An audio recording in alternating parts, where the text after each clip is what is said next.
for exactly the same reason. Kilala ng Malacanang ang pagbubukas ng bagong yugto sa political life ni Vice President. Mahigpit na ipinagbabawal ng Philippine Coast Guard ang paglalayag ng mga sasakyang pandagat. Balikan natin ang sitwasyon dyan sa may Verac, Catanduanes mula naman kay Arlene. Nagpaabot ng pasasalamat ang Muslim community kay Pangulong Aquino. President Aquino denies saying that the alternative version of the Bloody Mama. Isang panibagong mobile application naman ang inilunsad ng Pag-asa DOST kahapon. Follow your own laws o sundin ang sarili niyong batas. Yan lamang ang sinabi ni Pangulo. The World Bank says the Philippine government must increase its infrastructure spending to at least 5%. Meanwhile, Acting Health Secretary Janet Garin clarifies that there is neither revamp nor demotion.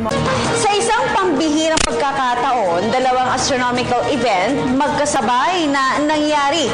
Almighty God, our Father, bless this wonderful nation.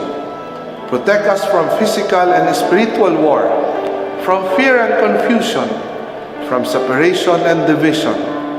Be present to our leaders.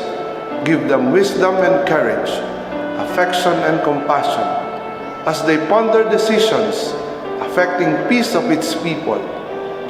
Make us more deeply aware of our beginnings, remembering not only our rights, but also our duties and responsibilities as a citizen.